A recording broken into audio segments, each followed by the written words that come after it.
Hello, welcome to the R2 Military Channel. Today's topic is, could a new war be approaching South America? Since 1995, the continent of South America has not experienced any type of armed conflict between countries and is considered a peaceful place without many feuds. Turns out maybe the story is about to change.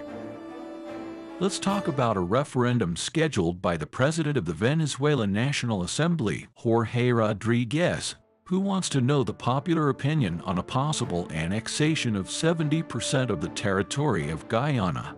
Recently, Jorge Rodriguez, who is the president of Venezuela's National Assembly, which according to reports is highly influenced and commanded by Maduro and his allies, announced the scheduling of a referendum on a long-standing desire of Venezuela, which is the annexation of 70% of Guyana's territory by Venezuela. It is worth mentioning that this area is very rich as it has abundant oil and gold, and therefore rouses many international interests.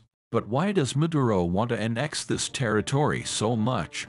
The answer is not so simple, as this is a very old conflict. Mid-1814, the area was initially claimed by the Spanish, and then passed into the hands of the Dutch, who organized the colonies of Essequibo, Demerara, and Berbice, which were later taken over by the British in 1796, and officially ceded to the UK in 1814, and merged into a single territory in 1831, and thus the region came to be called British Guiana, whose capital was Georgetown. This made the Venezuelans very upset, as they had plans to gain control of the areas close to the Essequibo River for strategic reasons and aiming at the region's possible wealth. After a long time of many complaints and threats, in 1840, the German naturalist and explorer Robert Schönberg, in the service of the British, drew the border lines that separated the territories of Guyana and Venezuela, giving rise to what was called the Schönberg Line. This did not please the Venezuelans at all, because in this division they claimed that around 80,000 kilometers squared of territory was illegally taken from them.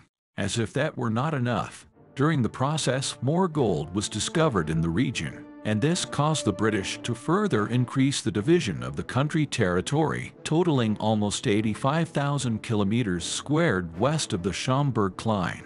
In 1876, Venezuelans broke diplomatic relations with the British and went directly to complain to the United States about the divisions of the territory and asked for arbitration of the controversial conflict in order to resolve the problem through diplomacy. The United States, in turn, showed considerable concern about the issue, but did little to actually resolve the conflict. A lot of time passed, and on October 3, 1889, the Paris Arbitration Award, an arbitration court that only included British, American, and other foreigners without any Venezuelans, finally decided that the separations defined by Schönberg should be followed, and this was the final decision. Venezuela never accepted this decision, claiming that the court was not impartial as it did not contain Venezuelans, and from then on a lasting diplomatic battle arose between Venezuela and the United Kingdom, which did not generate any significant results for either side. In 2004, Hugo Chavez said during a visit to Georgetown in Guyana, which at that time was already an independent country from the United Kingdom, that the territorial dispute had ended and that the Venezuelan government recognized the borders between the two countries and that there would be no more claims and threats. The matter was considered closed and tensions were decreasing. However, in 2015, Guyana found a lot of gas and oil reserves on its coast, and this made Maduro revive this territorial desire, because in his mind, Venezuela could have abandoned a lot of wealth, and then began to question these borders again and claim territories. President Nicolás Maduro even hinted at a possible military invasion, which led Guyana to call the International Court of Justice to mediate the case. But a final decision promises to take many years, and even so, it is not guaranteed that the Venezuelans will be happy with any type of agreement.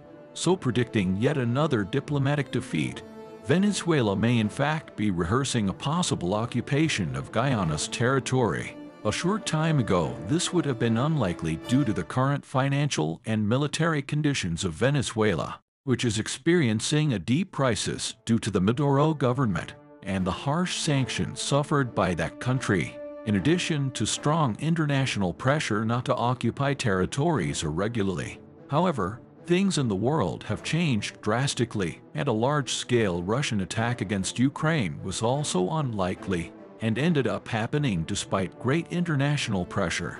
President Vladimir Putin, despite controlling the largest country in terms of territory in the world, continued with his expansionist desires and claimed control of some Ukrainian territories, saying that they historically belonged to Russia. The same could happen with Venezuela, which claims to be the historical owner of this valuable territory and has seen that through diplomatic means it will be difficult to achieve any progress. What is worrying is that some countries argue that the resolution of Ukraine's conflict will only occur with it ceding part of its territory to the Russians, and this idea is supported by several countries, including Brazil, which is Venezuela's neighbor and is governed by a Lula, friend of Maduro.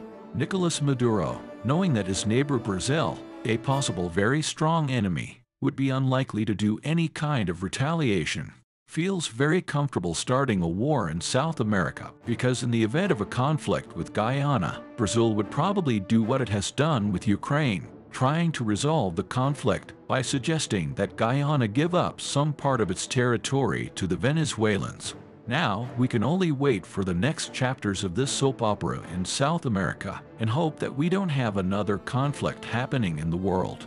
Please follow this channel if you are interested in finding out more about military events around the world, and see you in the next video.